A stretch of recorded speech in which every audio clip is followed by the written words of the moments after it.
o amanhecer raiou sobre os telhados de Lisboa, anunciando um novo dia na pacata residência do embaixador. Eram 10 minutos passados das 6 da manhã, e a senhora Nora Dunmore encontrava-se nas cozinhas reais, um potinho de compota de frutos silvestres nas mãos. Ao olhar a etiqueta, um suspiro escapou-lhe. Amora. Lia-se na caligrafia descuidada de Gerald. Gerald, o sobrinho de alguém importante, que desde que chegara confundia compotas como se não houvesse amanhã, e cuja única competência era não conseguir distinguir duas frutas roxas, idênticas à vista, mas com gostos opostos. Nora, com a sua calma metódica, ia substituindo as etiquetas em cada tabuleiro de pequeno almoço. O embaixador era alérgico à marmelada de sabugueiro. Mencionara-o uma vez, 3 anos antes, a meio de uma frase sobre tarifas aduaneiras. Falara como se contasse algo que lhe importava, mas do qual já não esperava que ninguém se lembrasse, quase como um à parte, com aquele meio sorriso que dizia: sei que não vais guardar isto, mas digo mesmo assim. Nora guardara. Ela guardava tudo. Chega, disse uma voz serena lá dentro, a parte dela que cheirava a terra úmida, a paciência e a cansaço eterno. Estás nesta cozinha desde antes do sol nascer. Ela continuou a etiquetar. Às 6h30, todos os tabuleiros estavam corretos. O conselho matinal fora reorganizado para acomodar a chegada tardia do vereador Hatch, que mandara avisar à meia-noite um recado que ela interceptara do porteiro noturno, a caminho da sua própria cama. Deixaram um bilhete para o mestre das cocheiras sobre a cerca do picadeiro oriental, que cederia em menos de uma semana se não fosse vista. Desviara discretamente um carro de abastecimento que ia para o armazém errado. Lembrara a lavandaria que o embaixador preferia a sua roupa de cama sem perfume, e detetara uma falha no livro de registro de grãos que teria levado o quartel-mestre 3 dias a encontrar. Nada disto constava na sua descrição de funções. Lavou as mãos, secou-as na pano junto à bacia, verificou o relógio. 6. Fortitude. Duncan pediria o relatório matinal às 7. Ao sair da cozinha, passou pelo aprendiz de cozinheiro, Petra, uma rapariga nervosa que queimava tudo quando ansiosa, o que era sempre. O mel está na segunda despensa, prateleira da esquerda, atrás da aveia, disse Nora, em voz baixa. E o embaixador leva 2 açúcares. Não 1.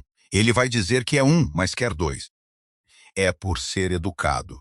Petra assentiu, os olhos arregalados. Nora fazia isto há 3 meses, este treino silencioso e preventivo, desde que Petra começara. Ninguém lhe pedira. Sempre a ensinar, dissera-lhe a mãe, sempre a dar. Quando é que alguém te dá a ti? Recolheu o horário, a lista revista de assentos e os 3 despachos que chegaram durante a noite. Um do posto fronteiriço de Vale das Cinzas, que ela já lera e anotara com referências de precedentes e uma resposta sugerida. Seguiu pelo corredor oriental em direção ao gabinete do rei. Duncan Greymane, o rei alfa da alcateia de Vale das Sombras, era muitas coisas. Decisivo. Justo. Tinha um porte que parecia talhado em granito por um escultor obcecado por linhas de maxilar. Liderava com autoridade firme, ouvia mais do que falava e possuía uma presença que fazia a sala reorganizar-se à sua volta sem ninguém dar por isso. Era também, na opinião profissional de Nora, completamente incapaz de encontrar a sua própria agenda sem ajuda. Isto não a incomodava. Era, de certa forma, a razão de ser dela. Ela era o sistema, a memória, a infraestrutura que permitia ao rei ser régio sem nunca ter de pensar se o embaixador podia comer marmelada de sabugueiro. No corredor, passou pela janela estreita que dava para a Serra Oriental, pinheiros negros contra o cinzento da madrugada. A linha da serra, nítida e limpa onde a floresta rareava. Costumava correr ali, antes de ser beta, antes das manhãs às 6, dos despachos à meia-noite e da alergia do embaixador. Costumava mudar de forma junto à linha das árvores e correr a serra ao amanhecer, quando o ar sabia água fria e resina de pinho e o mundo inteiro era só músculo e respiração e terra sob os pés. Não mudava de forma há 4 meses. A serra, murmurou Moss, o lobo dentro dela. Não perguntava, apenas notava. Como se nota uma porta que costumávamos abrir. Nora continuou a andar. Chegou à porta do gabinete dele. Uma porta, um pote. A voz de Duncan soou do interior. Não porque fosse alta, mas porque era o tipo de homem cuja voz preenchia um espaço como a fumaça de lenha enche uma sala. Não se ouvia começar. Apenas se notava que já se estava a respirar aquilo. Fortunadamente, tudo corre sobre rodas. A alcateia funciona a relógio, disse uma segunda voz, a do Lord Pemberton, que chegara no dia anterior de Vale das Cinzas para as discussões preliminares de fronteira. Cabelo prateado, impecavelmente vestido, e com aquela autoridade particular que vinha de gerir um território menor com mais brio organizacional. A vossa administração é notavelmente eficiente. Sempre reparei. A minha beta cuida do lado operacional. O tom de Duncan era caloroso, descontraído, como se fala de uma ferramenta em que se confia completamente. Suporte operacional, o melhor que tive. Acho que não me tive de preocupar com um único detalhe logístico em há quanto tempo está a Dunmore aqui? 6 anos? Parece muito capaz. Mais que capaz. Ela é a razão pela qual nunca tenho de pensar em logística. A alcateia funciona sozinha, honestamente. A mão de Nora estava no batente da porta. A alcateia funciona sozinha. Ficou ali por um momento que durou aproximadamente 4 segundos e aproximadamente o resto da sua vida. Não era cruel. Essa era a questão. Havia genuíno respeito na voz dele. Ele valorizava. Estava à sua maneira a elogiá-la. Descrevera com precisão a sua função na alcateia, a sua contribuição para o seu reinado, a sua competência profissional, e não a descrever a ela, suporte operacional. Chega, disse Moss. Não foi um grito, não foi uma ordem, foi uma porta a fechar-se, silenciosa, final e com 6 anos de atraso. Nora empurrou a porta do gabinete. Atravessou a sala, colocou o horário na secretária dele, acenou ao Lord Pemberton e disse: "Os seus materiais de relatório das 7, Vossa Majestade. Os despachos noturnos estão anotados. Precisa de mais alguma coisa dentro das minhas funções formais?" Duncan olhou para cima. Algo na frase, talvez o qualificador no final, ou o facto de ela o ter chamado Vossa Majestade em vez de Duncan, algo que ela fazia quando estavam sozinhos, fê-lo hesitar. O seu lobo registrou algo antes que a sua mente acompanhasse. Uma quietude nela, diferente da sua habitual compostura. Uma mudança de odor. O alecrim estava lá e o linho, mas por baixo havia algo mais frio, algo retirado. "Presta atenção", disse Grit. Duncan não prestou atenção, porque nunca tivera de prestar. Porque Nora nunca exigira atenção, porque ela era suporte operacional e o suporte operacional não tinha humores. "É tudo. Obrigado, Nora." Ela saiu. Caminhou até ao hall administrativo onde ficava a sua secretária. Não um gabinete, uma secretária. Numa sala partilhada com outros 3 funcionários. Sentou-se e olhou para a pilha de trabalho preentivo que planeava para o dia. O plano de refeições para a delegação de Ashfield. Os rascunhos de pontos de discussão para a reunião da Fronteira Sul. A disputa comercial. 17 outros itens que caíam fora das funções formais de uma beta. Mas que ela fazia mesmo assim sem ser pedida? Há 6 anos. Separou tudo em 2 pilhas. Esquerda, as suas funções formais. Direita, todo o resto. Colocou a pilha da direita na gaveta inferior. Fechou-a. Depois abriu o livro de correspondência formal e começou a fazer o seu trabalho. Apenas o seu trabalho. E nada mais. Capítulo 2. A ausência. A primeira coisa a correr mal foi o pão. A cozinha preparava rolinhos de aveia com mel para o pequeno almoço do embaixador. A sua preferência, anotada no ficheiro dietético que Nora mantinha. Mas o ficheiro dietético estava na gaveta inferior, e sem ele a cozinha recorreu itens de trigo standard. O embaixador não reclamou, simplesmente comeu menos. O seu ajudante mencionou ao mordomo. O mordomo não fazia ideia do que os rolinhos de aveia com mel tinham a ver com tudo aquilo. "A sua beta sempre organizava isso", disse o ajudante. "Isso não está nas ordens padrão da cozinha", respondeu o mordomo. "Eu sei. É por isso que lhe estou a dizer." A segunda coisa foram as velas. Nora, sem que ninguém pedisse, mantinha uma rotação dos estoques de velas por todo o castelo, baseada nas taxas de uso, na estação, e numa fórmula que envolvia padrões de correntes de ar e o facto de o corredor oeste consumir tochas 2 vezes mais rápido que o este, porque as janelas não vedavam bem. Sem a rotação, o corredor oeste ficou escuro às 9 de uma terça-feira à noite, e Aldis, o mordomo, foi encontrado em completa escuridão com uma pilha de documentos por assinar, dizendo, com um tom de profunda ofensa pessoal, isto nunca aconteceu antes. Nunca tinha acontecido antes, porque Nora encomendava as velas todos os meses durante 6 anos. A terceira coisa foi o horário. 2 delegações chegaram na mesma manhã, os guardas da fronteira sul e uma comitiva comercial da costa, ambas confirmadas para quinta-feira. Ambas confirmadas por pessoas diferentes. O calendário mestre não fora cruzado com o horário do conselho, porque a pessoa que cruzava o calendário mestre fora sempre Nora, e Nora colocara o cruzamento na gaveta inferior. Duncan estava no corredor entre o grande salão e a câmara do conselho. Uma delegação em cada sala, ambas à espera, ambas a exigir a sua atenção total e imediata. Olhou para o seu mordomo com a expressão de um homem que acabou de descobrir que os pisos não são, como ele assumira anteriormente, uma característica fiável da arquitetura. Como é que isto aconteceu? Aldis, o mordomo, um homem competente que servira 3 reis e se orgulhava de antecipar problemas, parecia genuinamente confuso. Não tenho a certeza, Vossa Majestade. Isto nunca aconteceu antes. O que quer dizer que nunca aconteceu? Sempre tivemos delegações sobrepostas. Sim, senhor, mas alguém sempre as apanhava. O silêncio que se seguiu tinha uma textura muito específica. Duncan dividiu a manhã, tratou de ambas as reuniões, perdeu o almoço e chegou ao conselho da tarde com a paciência a esvair-se de formas que a sua compostura jamais mostraria. O seu lobo, Grit, no entanto, não tinha tal restrição. 6 anos, disse Grit.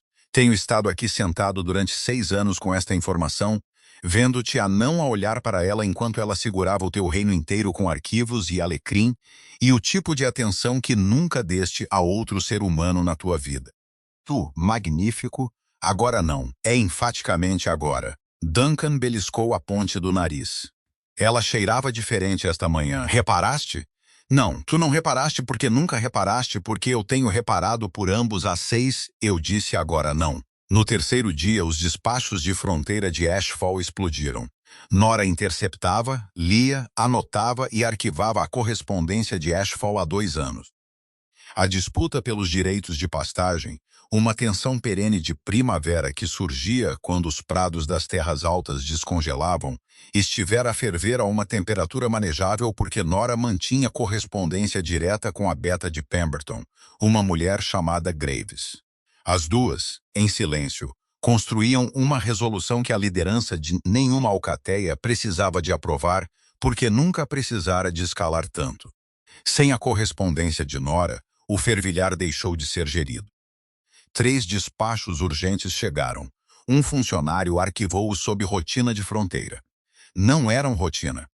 A tarde em que Fitch irrompeu na Câmara do Conselho foi a tarde em que as coisas se tornaram muito claras. Fitch tinha 23 anos, era troncudo, cronicamente sincero, e fora funcionalmente imprinting em Nora desde o seu primeiro dia na alcateia. Servia como correio de propósito geral e dissera a qualquer um que o quisesse ouvir, durante 3 anos seguidos, que Nora Dunmore era a pessoa mais importante na alcateia de Vale das Sombras. Ninguém jamais ouvira. Fitch estava a experienciar o que os psicólogos poderiam chamar de ansiedade de vindicação. O terror único de se ter provado certo sobre algo catastrófico. Ela não está a fazer. Ficou na porta da Câmara do Conselho a respirar com dificuldade, a segurar os 3 despachos de Ashvale. Estes são de Ashvale. Não são rotina. São muito, muito não rotina. Ela costumava cuidar. Existe todo um sistema.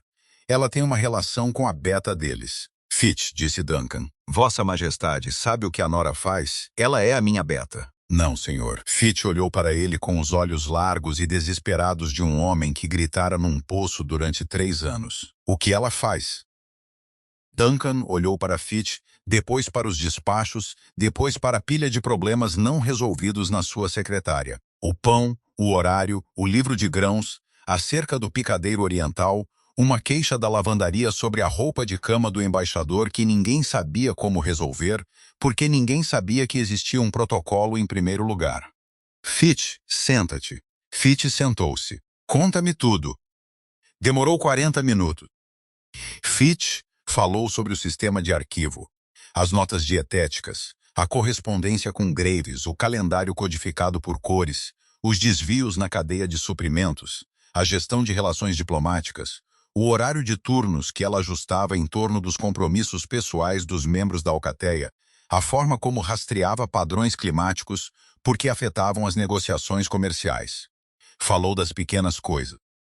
O alecrim nas gavetas, a forma como ela sabia o aniversário de todos os membros da alcateia, a forma como notava quando alguém tinha um mau dia e mudava discretamente a escala para que não estivessem em serviço de cozinha.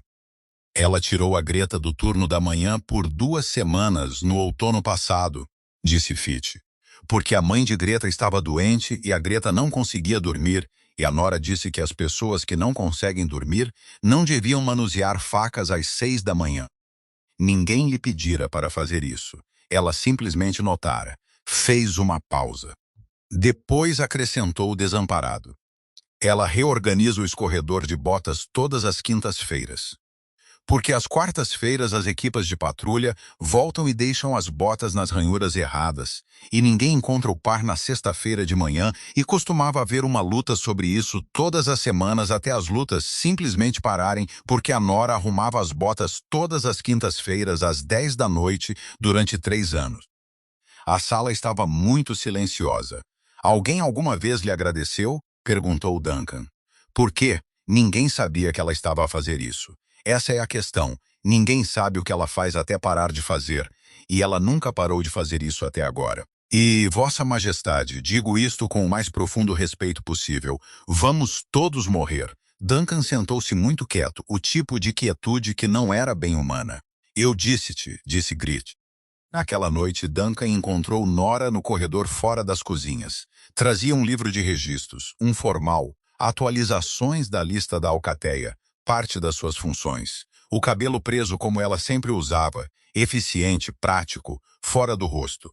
Mas uma madeixa soltara-se ao longo do seu pescoço, e ela não a arrumara, o que significava que estava cansada, o que significava que estivera cansada o suficiente para deixar de notar. Ele notou. Era uma coisa estranha de se notar, a madeixa de cabelo, a pele nua na nuca, a forma como seu lobo se focava naquela pequena área exposta de calor como se fosse os 3 centímetros quadrados mais importantes de todo o castelo. Algo no seu peito mudou. Não no sentido de política ou estratégia, no sentido de uma porta trancada a descobrir muito tarde que a chave estava na prateleira o tempo todo. O pescoço dela, disse Grit. Não olhes para o pescoço dela. Não. Tu olhaste. Nós olhamos. Está tudo bem. Estamos bem. Nora, Vossa Majestade. A formalidade aterrou como uma porta fechada. Ela chamara-lhe Duncan quando estavam sozinhos durante 6 anos. Ele não notara até ter parado. Estás bem? Claro. Precisa de algo dentro das minhas funções formais? Aquela qualificação dentro das minhas funções formais. Ela estava a mostrar-lhe onde estava a linha, e a linha estava exatamente onde a sua descrição de funções dizia que estava. E tudo em que ele se apoiara estivera do outro lado. Ou moveu-se em direção ao seu ombro. A mão moveu-se em direção ao seu ombro, o instinto de tocar, de preencher a distância. E parou, a meio caminho, porque ele não tinha o direito, nunca o ganhara. Ela observava sua mão, o alcance, a hesitação. Observou-a com a quietude particular de uma mulher que lera o corpo deste homem durante 6 anos e acabara de ver algo que nunca vira antes. A sua compostura rachar, não pela autoridade, mas por algo por baixo. Algo que parecia um homem a perceber que não sabia como fechar uma distância que não sabia que existia. O seu lobo conseguia sentir a mudança nela. O mais leve aquecimento por baixo do alecrim. Um fio de algo que o seu lobo reconhecia e a sua mente humana apenas começava a compreender. Ele baixou a mão. Não, disse Nora, de dentro do silêncio de Nora. Não comeces a ter esperança. Fomos invisíveis durante 6 anos. Isso não muda porque ele estendeu a mão para o nosso ombro. Boa noite, Vossa Majestade, disse Nora. E afastou-se. Duncan ficou no corredor e observou-a ir embora. E o seu lobo seguiu o alecrim. Limpo e quente e específico de uma forma que parecia subitamente essencial. pelo corredor e à volta da esquina. E desta vez, ele soube que o estava a fazer. Asterisk, capítulo 3. O livro de registros Duncan foi procurar o que Nora construíra. Começou na sua secretária, no hall administrativo partilhado. Sentou-se na sua cadeira e abriu as gavetas. E encontrou 6 anos de brilhantismo silencioso, organizado com a especificidade que lhe apertava o peito. O sistema de arquivo levou-lhe 1 hora a entender. Correspondência diplomática arquivada não por território, mas por relacionamento. Uma pequena nota na sua caligrafia. A relação é com a pessoa, não com o lugar. Se o enviado mudar, o ficheiro reorganiza-se. Acordos comerciais anotados com ciclos de colheita e padrões climáticos. Um calendário codificado por cores mostrando não apenas eventos, mas janelas de preparação. Quantos dias cada um exigia, quem precisava de ser notificado, que suprimentos encomendar e quando. Encontrou a nota do embaixador. A filha mais nova dele começa na academia este termo. Mencione-o no jantar de solstício de inverno. Ele preocupa-se com ela. Não o vai trazer à baila, mas importa. Lembrou-se desse jantar. Lembrou-se do calor no rosto do embaixador. Lembrou-se de pensar que fora esperto por se lembrar. Ele não se lembrara. Nora lembrara-se por ele. Encontrou uma nota sobre a cerca do picadeiro oriental de 2 anos atrás. O carpinteiro Rhodes pode consertar isto, mas não o fará se lhe for pedido diretamente. Ele dirá que não é da sua jurisdição. Peça ao seu aprendiz Marion para mencionar isso. Rhodes irá consertá-lo para provar que ela não sabe do que fala, e estará feito até terça-feira. Um pequeno adendo abaixo. Feito na segunda-feira. Rhodes é previsível. Apesar de tudo, Duncan quase riu. Continuou a ler. Encontrou as notas da cadeia de suprimentos. Não apenas encomendas e quantidades, mas anotações. A farinha de Millbrook é melhor, mas o moleiro de Ridgewater entrega a tempo. Use Ridgewater para pão diário, Millbrook para jantares formais. O cozinheiro sabe, mas esquece-se sob pressão. Deixe uma nota na entrega de quarta-feira e ela deixara, todas as quartas-feiras, durante 3 anos. Encontrou uma lista no fundo de uma gaveta, escrita à mão, sem data, que leu 2 vezes antes de entender o que era. Tinha o título simples. Notas de horário de turnos. Greta não dorme bem quando a mãe está doente. Sem serviço de cozinha matinal. Reatribuir a entregas de suprimentos à tarde. Trabalho físico ajuda a processar. Aldous fica sobrecarregado durante grandes eventos, mas não o admite. Informe-o privadamente no dia anterior. Ele vai pensar que descobriu sozinho. Deixe-o. Fitch fala demais quando nervoso, o que é sempre útil como correio, porque anota tudo e não consegue parar de relatar. Atribua-lhe algo com pontos finais claros ou ele entrará em espiral. Ela tinha notas sobre todos, não vigilância, não gestão. Ver. Ela olhara para cada pessoa desta alcateia e perguntara-se o que eles precisavam e como providenciá-lo sem que eles soubessem que ela estava a providenciá-lo. Ela fora a arquitetura invisível de cuidado que sustentava toda a estrutura. Encontrou mais uma nota no fundo da gaveta, dobrada uma vez na sua caligrafia. Dizia, Duncan não come corretamente quando estressado. Deixa o lado esquerdo do prato intocado. A cozinha sabe colocar a proteína importante à direita porque eu lhes disse. Ele nunca notará isto. Está tudo bem. Duncan pousou a nota, sentou-se muito quieto por um longo tempo. Ela vê todos, disse Grit, o mais silencioso que Duncan alguma vez o ouvira. Não de forma arrogante, apenas a afirmar o que é. Cada única pessoa que passa por este castelo ela vê-os. Ela lembra-se deles. Ela garante que são alimentados e descansados e programados de formas que os protegem de si mesmos. E tu, eu sei, não a viste. Olhou novamente para a nota. Ele nunca notará isto. Está tudo bem. Não estava tudo bem. Ela escrevera aquelas palavras, está tudo bem. E a caligrafia estava firme. E essa firmeza era a pior coisa que Duncan alguma vez lera, porque significava que ela não estava zangada quando escreveu. Aceitara. Decidira que ser invisível era o preço de ser útil, e pagara-o todos os dias durante 6 anos, sem queixas. Sentou-se na cadeira dela, a cadeira sem nome, na sala sem porta, e compreendeu com uma clareza que parecia uma queda. A alcateia não funcionava sozinha. A alcateia funcionava porque Nora Dunmore se levantava antes do amanhecer todos os dias e a fazia funcionar. Não porque fosse o seu trabalho, porque ela se importava com a filha do embaixador e o pão e o sabugueiro, e a cerca, e cada pequeno fio invisível em todo o tecido. E ele chamara-lhe suporte operacional. Lord Pemberton chegou naquela tarde sem aviso, porque os seus despachos não tinham sido respondidos durante uma semana. E ele tomou isto como um insulto ou uma falha institucional. E, de qualquer forma, isso merecia que ele aparecesse pessoalmente para exigir respostas. Entrou no grande salão com a precisão apressada de um homem habituado a ambientes que funcionavam. Avaliou o estado atual da administração de Thornvale, o mordomo a parecer sobrecarregado. 3 conflitos de agendamento visíveis, no quadro atrás da mesa do conselho, um leve mais distinto cheiro a pão queimar a flutuar da cozinha e disse: "Meu Deus, Greymane, o que aconteceu aqui? Estamos a passar por alguns ajustes administrativos", disse Duncan. "O vosso sistema de arquivo parece ter entrado em guerra consigo mesmo. Está a ser reorganizado." "Por quem?" Duncan não respondeu. "Onde está a Dunmore?" Pemberton olhou em volta do salão. "Ela é a única pessoa na sua administração que lê a minha correspondência com alguma inteligência. Sempre disse que o maior trunfo da sua operação é essa mulher." Virou-se para Duncan. "Espero que o saiba." A mão de Duncan fechou-se num punho debaixo da mesa. Os seus olhos brilharam em âmbar, breve, involuntário, o lobo a avançar contra a compostura por uma fração de segundo. Não ciúme, algo pior. Porque Pemberton tinha razão, porque Pemberton o vira.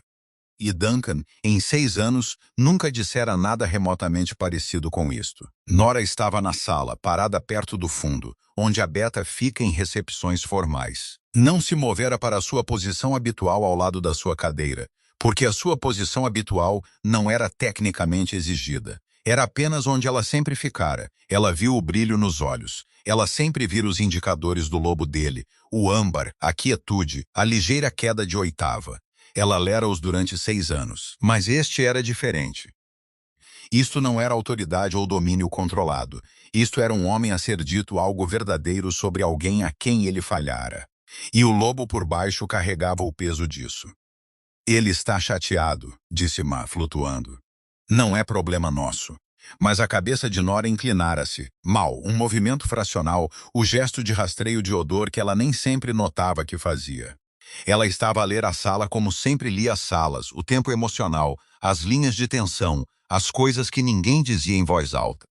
Conseguia sentir a sua angústia sob a fumaça da lenha, aguçada, nova. Do outro lado do salão, Duncan registrou a inclinação.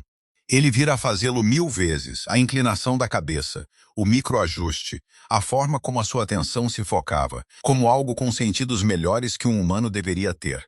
Ele arquivara aquilo como competência, atenção profissional. Ele nunca arquivara aquilo como o que realmente era, o seu lobo, bem à superfície, a ler-lhe.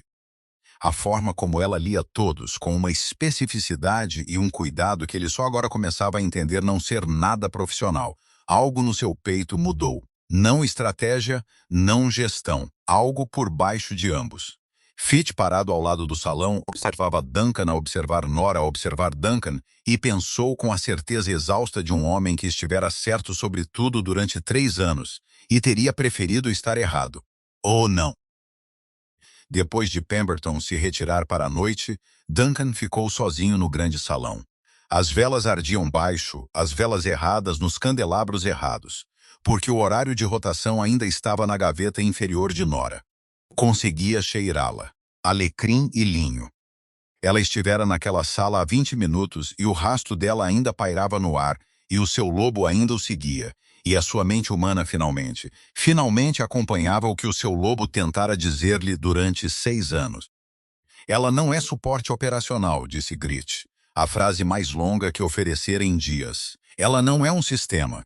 Ela é uma pessoa que tem cuidado de ti com cada coisa que faz. E tu estiveste demasiado ocupado a ser cuidado para reparares que estavas a ser amado." Duncan ficou no salão vazio, rodeado pelas velas erradas e pelos horários errados e pelo rastro desvanecente do alecrim, e não argumentou-os. Capítulo 4. O trabalho, Duncan começou pelo pão. Apareceu na cozinha às 6h15 da manhã, o rei Alfa na cozinha às 6h15, e perguntou ao chefe de cozinha o que o embaixador preferia. O cozinheiro ficou a olhá-lo. A nora costuma cuidar disso. Estou ciente. O que é que ele come? Rolinhos de aveia com mel, acho eu. A nora tem um ficheiro. Encontrei o ficheiro. Alergia a sabugueiro, prefere linho sem perfume. A filha dele chama-se Margaret e está no 2º ano da academia. O cozinheiro olhou mais intensamente. Duncan transcreveu as notas dietéticas para cartões de cozinha. Escreveu sabugueiro incorretamente da primeira vez. Escreveu incorretamente da segunda vez de forma diferente, o que pareceu progresso. Deixou os cartões na estação do cozinheiro e foi procurar o calendário mestre. O calendário mestre derrotou-o em 20 minutos. Fitch pairava na porta, observando com a expressão de um homem a observar uma avalanche de uma distância tecnicamente segura. A codificação por cores tem uma chave, disse ele gentilmente. A nora guarda na secretária dela. Eu sei que há uma chave, disse Duncan, com a dignidade de um homem que não sabia, de facto, que havia uma chave. Estou a trabalhar a partir de primeiros princípios. Os seus primeiros princípios acabam de duplicar a reserva dos mercadores de grãos com a consagração do templo, senhor. Mostre-me a chave. Nos 3 dias seguintes, o rei Alfa fez trabalho de beta. Revisou as escalas de deveres e descobriu que Nora as ajustava em torno das circunstâncias pessoais dos membros da alcateia. Um sistema tão intuitivo e invisível que ninguém jamais notara que estava a acontecer. Verificou o inventário das lojas e encontrou discrepâncias que não sabia como resolver, porque a resolução exigia saber que o armazém oeste sempre contava baixo na primavera devido a um problema de drenagem que inchava os grãos, e Nora compensava automaticamente. Sentou-se no hall administrativo, numa secretária rodeada de livros de registros, com alecrim a flutuar das gavetas de arquivo, e fez o trabalho invisível. Era péssimo nisso. Arquivou a correspondência de Asheville sob a de Asheville. Escreveu uma resposta à Beta de Pemberton na sua própria voz em vez do registro diplomático de Nora. A resposta voltou horas depois. Isto não soa como a Dunmore. Ela está doente? Por favor, informe. Graves. O comentário de Grit sobre isto foram 2 palavras e anatomicamente criativas. Agendou uma revisão de manutenção e esqueceu-se de informar o mestre das cocheiras. O mestre das cocheiras esperou num picadeiro vazio durante 30 minutos. Depois enviou um mensageiro ao castelo com uma nota que dizia simplesmente: "Onde está toda a gente e o que aconteceu a este lugar?" Reorganizou os ficheiros diplomáticos por território em vez de por relacionamento, e perdeu 3 cadeias de precedentes que Fitch levou 4 horas a reconstruir. Tentou o calendário codificado por cores e criou uma nova categoria pendente vários, que entrava em conflito com 2 categorias existentes e introduziu um nível de ambiguidade que o sistema de Nora fora especificamente concebido para prevenir. Fitch parou na porta do hall administrativo, observando o rei Alfa a lutar com uma chave de cruzamento, e disse para ninguém em particular. Ela codificou por cores a codificação por cores. Há uma chave para a chave. Ele ainda não a encontrou. Posso ouvi-lo, Fitch? Bom senhor, então também deve saber que colocou os preparativos de solstício de inverno na coluna da primavera. Duncan olhou para o calendário, moveu o cartão, colocou-o na coluna errada da primavera. Fitch fechou os olhos. A corte observava. Sussurros recolhiam-se nos corredores como poeira nos cantos.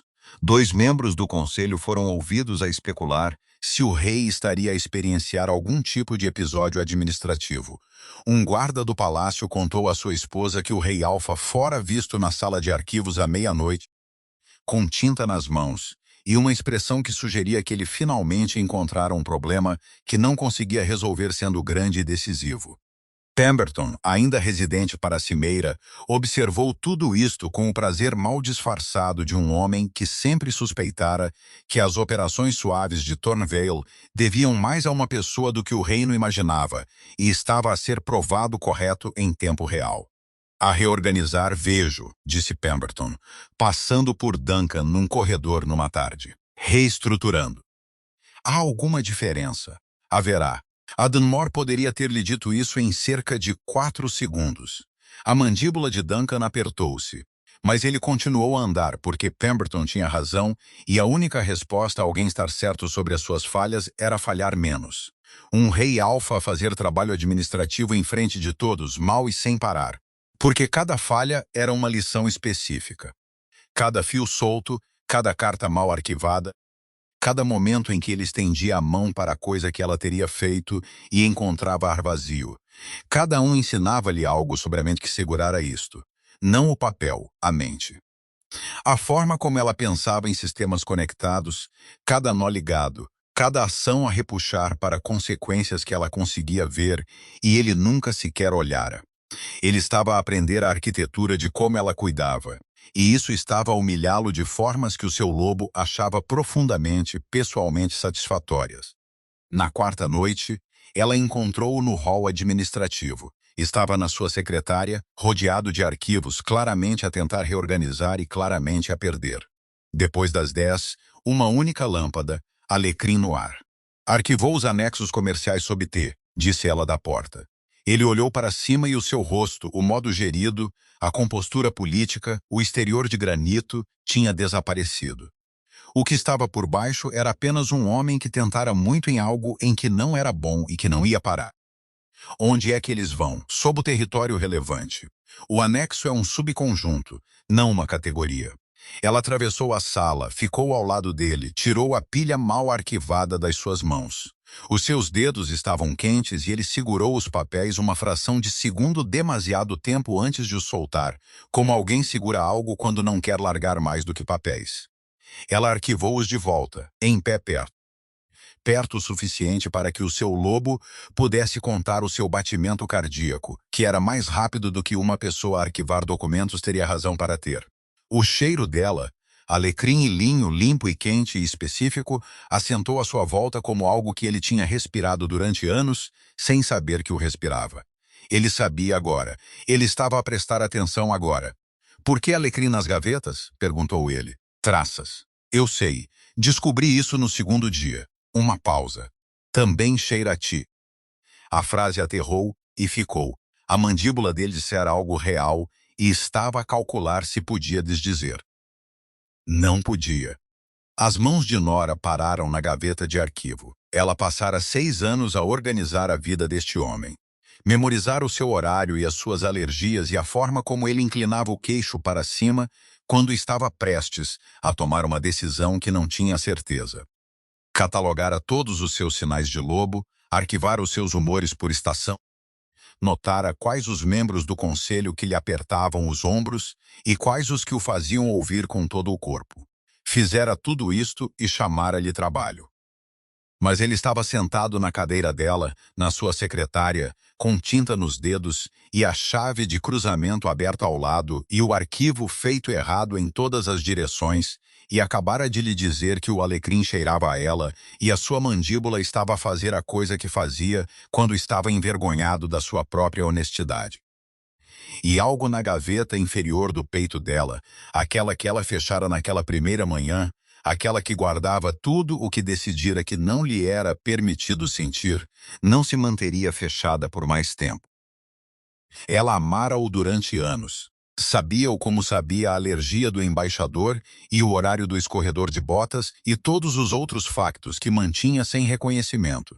Silenciosamente, eficientemente, sem incomodar ninguém com isso. E agora ele estava sentado no seu alecrim e na sua luz de lâmpada, olhando para ela como se ela fosse o documento mais importante que ele alguma vez falhara em ler. E a gaveta estava aberta, e ela não a conseguia fechar, e não queria fechar. E isso assustou-a mais do que ser invisível alguma vez a assustara. "Não estás a fazer isto porque te sentes culpado", disse ela. Não era uma pergunta, uma linha de vida que ela se lançava. "Estou a fazer isto porque devia tê-lo feito durante 6 anos, e porque não devias ter feito isso sozinha." "Fica", sussurrou Moss. A primeira vez em semanas que a palavra não era suficiente. Nora olhou para ele. Para o homem sentado na sua cadeira, no seu espaço, rodeado pela evidência da sua própria falha. para a lâmpada que lançava luz quente sobre as suas mãos, e a linha profunda entre as suas sobrancelhas que ela sempre notara e arquivara sob observação profissional, e agora finalmente admitia que nunca fora profissional. Duncan, disse ela. O primeiro nome dele. Observou a palavra aterrar nele. Observou os seus olhos fecharem-se por uma fração de segundo, como alguém faz quando ouve algo que estava a perder. Sim. Qual é a minha coisa favorita neste castelo? Ele abriu os olhos, olhou para ela, e ela observou o espaço em branco a chegar. O espaço por trás da sua expressão onde a resposta deveria ter estado. Ele sabia o sistema de arquivo dela, sabia a sua correspondência, sabia os protocolos do seu tabuleiro de pequeno almoço e as notas sobre sabugueiro, e a forma como ela rastreava o clima para negociações comerciais. Mas não sabia o que ela amava. Não sei, disse ele. Não. A voz dela era muito firme. Tu não sabes. Ela colocou o último arquivo no lugar, endireitou a pilha e saiu. Não com raiva. Essa era a pior parte. Saiu como alguém sai de uma sala em que já saiu. Duncan sentou-se na cadeira dela, no espaço dela, rodeado por tudo o que ela construíra e compreendeu com uma clareza que parecia uma queda. Que aprender o seu sistema não era o mesmo que vê-la. Que fazer o trabalho que ela fizera não era o mesmo que conhecer a mulher que o fizera. Ele estivera a rastejar pelo papel, e ela sabia a diferença. E agora? Perguntou Grit. Pela primeira vez, Duncan não tinha resposta. Asterisk, capítulo 5. Chega. Ele encontrou Fitch na manhã seguinte. O que é que a Nora ama? Fitch olhou para ele com a expressão de um homem a quem foi perguntado qual era a direção para cima pela pessoa que estava diretamente debaixo do céu. Tudo, ela ama tudo, a alcateia e os sistemas e as pessoas e a forma como as coisas se encaixam quando são feitas corretamente. Não o trabalho, Fitch. Ela. O que é que ela ama que não tem nada a ver com este castelo? Fitch ficou em silêncio. A sinceridade crônica no seu rosto mudou para algo mais velho. Ela costumava correr, disse ele, à serra, todas as manhãs antes de assumir o cargo de Beta. Ela mudava de forma junto à linha das árvores e corria toda a serra ao amanhecer, sozinha. Ela dizia.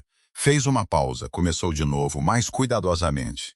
Ela dizia que era a única vez que não tinha de ser organizada. Podia simplesmente ser. Não há Beta, não há nada de ninguém.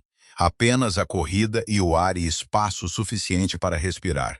Ela não muda de forma há meses. Mais tempo, acho eu. Deixou de falar nisso. Acho que deixou de ter tempo. Ou deixou de acreditar que lhe era permitido ter tempo. Fitch olhou para as suas mãos. Perguntei-lhe uma vez sobre a serra, se ela sentia falta. Ela disse, sentir falta requer pensar nisso, e não tenho espaço para isso. A frase aterrou no peito de Duncan como algo com peso e arestas. Espaço, disse Grit muito baixinho. Ela nunca teve espaço suficiente. Ocupaste todo o espaço, e nem sequer reparaste que estavas nele. A cimeira de Ashfall convocou-se numa manhã cinzenta, com a chuva a ameaçar as janelas. Duncan preparara-se.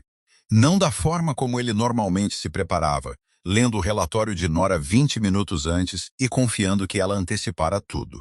Passara 2 dias na sala dos arquivos com a correspondência arquivada dela, os mapas de fronteira, os precedentes anotados, aprendendo não apenas o conteúdo, mas a lógica, a forma como ela pensava sobre relacionamentos, não territórios, não tratados, mas as pessoas por trás deles. Ele não era tão bom como ela teria sido. Pemberton sabia-o. Duncan podia ver a inclinação cortês da cabeça do homem mais velho, o reconhecimento de que o seu oponente se apresentara com armas desconhecidas, mas que pelo menos estava a apresentar-se. Nora sentou-se na parte de trás do salão, na posição de Beta. Observou-o trabalhar. Ele citou os precedentes. Abordou a disputa de fronteira com a contraproposta enraizada na pesquisa de 4 anos atrás. A pesquisa que Nora encomendara silenciosamente, sem pedir permissão, porque ela vira isto chegar antes de qualquer outra pessoa. Quando Pemberton insistiu num ponto técnico, o cruzamento do riacho que determinava 30 acres de direitos de pastagem, Duncan disse: o precedente que está a citar foi resolvido há 6 anos, quando a minha Beta identificou a discrepância de fronteira que os nossos cartógrafos perderam. Ela percorreu a linha ela mesma em outubro, num riacho gelado, com uma corda e um tipo particular de teimosia que passei as últimas 2 semanas a aprender a apreciar. Pemberton fez uma pausa. Eu sei, disse ele. Ela escreveu-me sobre isso nas suas cartas. Duncan olhou para Nora. Não sabia que ela escrevera sobre isso, devia ter. Não um discurso, apenas a verdade dita em frente de 40 pessoas. Pemberton estudou-os a ambos. Talvez, disse ele, devêssemos ouvir a pessoa que realmente mediu o riacho. Duncan virou-se para Nora. Faria isso? Foi a primeira vez que ele lhe pedira para falar no conselho. Ela levantou-se. Caminhou até a mesa. Sentou-se na cadeira ao lado dele, não atrás, ao lado, e expôs a resolução de fronteira com a competência silenciosa e devastadora de uma mulher que estava pronta para esta conversa há 4 anos. O respeito de Pemberton, que sempre fora real, aprofundou-se em algo que parecia admiração. Quando a cimeira concluiu, com termos acordados, o prado disputado dividido ao longo do caminho sazonal do riacho, exatamente como Nora propusera na sua correspondência com Graves há 18 meses. Ele apertou-lhe a mão primeiro. Aguardo com expectativa retomar a nossa correspondência diretamente, Dunmore, disse ele. As suas cartas são as únicas de Thornvale que não me põem a dormir. Talvez seja porque incluo o contexto relevante em vez de assumir que memorizou o nosso sistema de arquivo, disse Nora. Sim, exatamente isso. Pemberton virou-se para Duncan com a expressão de um homem que estava prestes a dizer algo que guardara. O seu reino está em melhores mãos do que eu pensava, Greymane. Não as desperdice. Duncan olhou para Nora. Ela estava de pé à mesa do conselho, na cadeira ao lado dele, onde passara 90 minutos a fazer o que sempre fizera, apenas desta vez com todos a ver. A sua postura era direita, a sua expressão composta, e o seu lobo estava muito quieto dentro dela. Mas as suas mãos pousadas na borda da mesa tremiam, apenas ligeiramente. Apenas o suficiente para que só alguém que prestasse muita atenção às suas mãos notasse. Duncan notou. Após a cimeira, depois de o salão ter esvaziado, depois da chuva finalmente ter partido as janelas, Duncan disse, vem comigo. Levou-a pelo corredor oriental, para além das cozinhas, para além do hall administrativo, até uma porta no fim de um corredor curto, fora da passagem principal. Boa luz de uma janela virada a sul. Silencioso. Perto da câmara do conselho, mas separado dela. A porta tinha uma placa de latão. Nora Dunmore, Beta. Ela ficou a olhar para ela. Quando é que... Terça-feira. Eu insisti na fonte. Não sei nada sobre fontes. Descrevi o que pensei que se parecia contigo, e o ferreiro fez o seu melhor. Ela tocou no latão. As letras eram limpas, bem proporcionadas, ligeiramente formais, parecia ela. Abriu a porta. O gabinete era pequeno e quente e cheio de luz. Uma secretária adequada, carvalho, pesada, com gavetas profundas. Uma cadeira que servia num corpo humano. Prateleiras ao longo da parede, na sua maioria vazias, à espera. E na secretária, o arquivo. Ele tentara organizar o backlog. A correspondência de Ashvale estava sob P correto. Os relatórios do comerciante da Costa estavam sob C de Costa, em vez de por PEC individual. Errado. A correspondência doméstica estava organizada por data, em vez de por relacionamento. Errado. Tudo era um desastre atencioso, desajeitado e sincero. Fizeste isto sozinho, disse ela. Sim. Por quê? Porque tu terias sabido se outra pessoa o tivesse feito. E eu queria que soubesses que fui eu. Ela ficou no seu gabinete. O seu gabinete, com o seu nome em latão, organizado de forma errada por um homem que estava a tentar. E a rachadura no seu peito alargou-se. Mas Duncan... Sim, isto é um local de trabalho. Ele ficou em silêncio. Construíste-me um gabinete, deste-me uma placa de nome, arquivaste o backlog. Os seus olhos estavam firmes. A sua voz não. Isto ainda é suporte operacional. As palavras atingiram-no. Ela observou-as aterrar.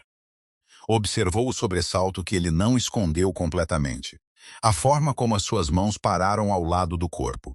Não é, disse ele. Prova. Diz-me algo sobre mim que não esteja num ficheiro. Ele olhou para ela. E desta vez o espaço em branco não chegou. Chegou outra coisa. Algo que estava a construir desde que Fitch disse a serra e Grit disse espaço, e Duncan ficou na janela oriental a olhar para a linha das árvores e compreendeu. Não mudas de forma há 4 meses, disse ele. Talvez mais. Costumavas correr a serra ao amanhecer antes de te tornares a minha beta, antes de começares a segurar tudo e a deixar de segurar algo para ti. Ele deu um passo mais perto. Sentes falta da serra, sentes falta da corrida, sentes falta da parte de ti que tinha espaço suficiente para simplesmente ser, não a beta, não o sistema, não o suporte operacional, apenas tu. E paraste porque não havia tempo. Porque deste todo o teu tempo a um reino que nem sequer sabia que o teu nome pertencia a uma porta. A respiração de Nora prendeu-se. Prendeu-se realmente. A paragem física do ar no peito, o reconhecimento do corpo por ter sido visto. Ele sabe, disse Moth, mal audível. Como é que ele sabe? Perguntei ao Fitch, disse Duncan. Porque estava cansado de representar. Perguntei-lhe o que amavas. Porque tinhas razão, eu não sabia. Eu sabia os teus sistemas e a tua correspondência, e a forma como arquivavas as cartas de Ashworth. Eu não te conhecia. Estou a perguntar-te agora. A sua voz baixou, aquela meia oitava, o registro que significava que o seu lobo estava perto, e a sua compostura estava a falhar, e ele estava a dizer algo que lhe custava tudo. Para me deixares aprender. Isto não arranja 6 anos, eu sei. Não vou fingir que sim. Eu não te peço para o fazeres. O que estás a pedir? Amanhã de manhã, a serra, ao amanhecer. Ele sustentou o seu olhar. Não como teu rei, não como teu alfa, apenas corre comigo. A sala estava muito quieta. Chega, disse Moss, mas diferente. Quente, como se a palavra tivesse finalmente encontrado o seu significado. Não um fechar, mas um abrir. Não chega, mas somos suficientes. Ele vê, finalmente vê. Nora atravessou a sala, parou à frente dele, perto. A fumaça de lenha e a pedra fria dele, o alecrim e o linho dela, e o silêncio entre eles que era o som mais honesto que ela alguma vez ouvira. Vais queixar-te do frio durante os primeiros 20 minutos, disse ela, provavelmente, e corres demasiado depressa. Eu sigo-te, e vais esquecer a alergia do embaixador em algum momento e eu vou ter de te lembrar. Ainda não entendo completamente qual é o problema com o sabugueiro. Ela riu. Saiu quebrado e real, e surpreendeu-os a ambos. Ele estendeu a mão para ela, lentamente. Não um rei a reivindicar, um homem a pedir. Os seus dedos fecharam-se nos dela. O seu pulso estava rápido. Ela podia senti-lo no seu pulso.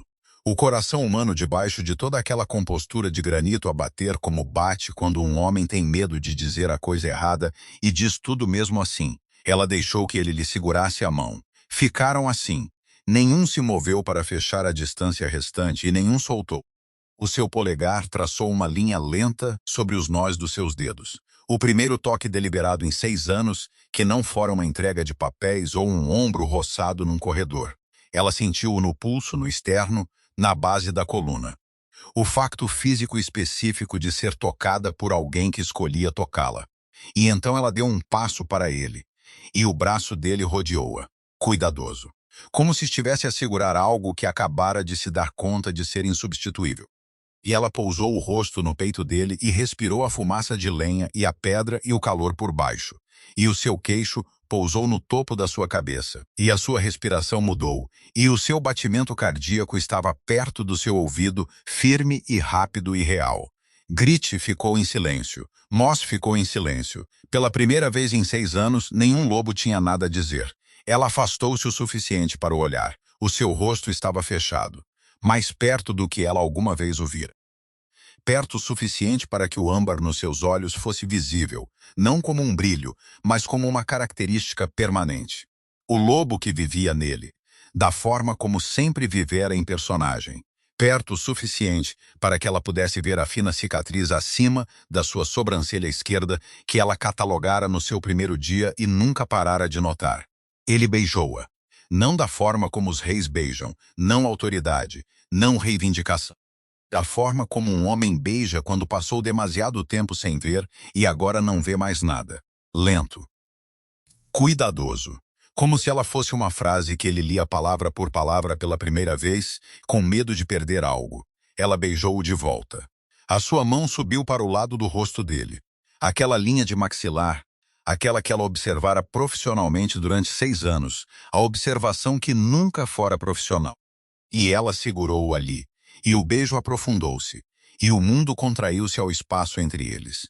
E a sala com o nome dela na porta tornou-se o menor e o único lugar que existia. Quando se separaram, a testa dele estava contra a dela. A sua respiração estava irregular. Os seus olhos estavam âmbar nas bordas, totalmente agora, sem tentativa de domar o lobo. Ele era todo ele de uma vez, o rei e o homem e o lobo e o granito e o calor por baixo. E estava a olhá-la como se ela fosse a resposta a uma pergunta que ele fora demasiado cego para fazer durante 6 anos. Cheiras a alecrim, disse ele. A sua voz estava destruída. Já mencionaste. Vou continuar a mencioná-lo. Eu sei. Ela não o perdoou naquela noite. O perdão não era um único momento. Era uma decisão que ela tomou nas semanas seguintes, construída com base em evidências. Ele continuou a aparecer no hall administrativo, nos arquivos, na pequena infraestrutura invisível de cuidado que ela construíra sozinha. Sentava-se ao lado dela no conselho e dizia, sem cerimônia, Nora identificou isto e a análise de Dunmore e a minha beta preparou isto. O nome dela na sua boca, em público, como algo que ele se orgulhava de carregar. Ele aprendeu o sistema de arquivo corretamente. Levou-lhe 1 mês e ele queixou-se do cruzamento todos os dias e ele fê-lo todos os dias. E ela observou-o a fazê-lo e sentiu a rachadura no seu peito a encher-se. Não com perdão, não ainda, mas com um tipo específico de confiança que vem de ver alguém a fazer uma coisa difícil mal e não parar. Ele lembrou-se eventualmente da alergia do embaixador, e todas as manhãs, antes do sol estar totalmente acima do horizonte, ele encontrava em qualquer corredor ou cozinha ou sala de arquivo onde ela estivesse a trabalhar, e ele dizia, a serra neste fim de semana. E ela dizia, vais queixar-te do frio. E ele dizia, sim, epílogo. Amanhecer, início do outono, a serra. Mudar de forma junto à linha das arços, o ruído do odor, o mundo abrir-se para algo mais amplo e mais antigo e mais honesto que a linguagem. Ela era uma loba cinzenta, magra, rápida, o seu pelo da cor de pedras de rio. Ele era maior, escuro, quase negro, olhos âmbar captando a primeira luz. Correram. Pinheiro e terra fria, e a serra erguer-se à frente, pálida e limpa. Nora correu como seu lobo sempre quisera, não para nada, não para longe, apenas a pura alegria animal do movimento e da respiração e de espaço suficiente. Ele manteve o passo ao lado dela, ao lado. No topo da serra, pararam. O vale abaixo, o castelo, a cidade, o rio a serpentear através da névoa da manhã. Tudo o que ela segurara durante 6 anos, visto de cima, visto completo. Ele pressionou o ombro contra o dela, o gesto mais simples. Ela encostou-se a ele. A marca aconteceu sem cerimônia. O seu focinho no pescoço dela, a sua quietude, não submissão, consentimento. A mordida firme e cuidadosa, onde o seu pulso batia mais perto da superfície. O vínculo instalou-se neles como calor em mãos frias. Não uma revelação, um reconhecimento. Algo que fora verdade por muito tempo finalmente permitido ser sentido. Ficaram na serra enquanto o sol nascia, ombro a ombro, e o vale se encheu de luz. 3 semanas depois, um dignitário visitante perguntou sobre a administração de Duncan. O seu reino funciona notavelmente bem. Quem cuida do lado operacional? Duncan olhou através do salão para onde Nora estava sentada, à mesa, não atrás dela. Cadeira ao lado da dele, placa de latão no corredor. A minha companheira, disse ele. Ela é a razão pela qual tudo isto funciona. Tem sido assim por muito tempo. Eu só demorei demasiado tempo a dizer. No seu peito, Grit remexeu-se, acomodou-se, não disse nada. O que, para Grit, era o maior elogio possível.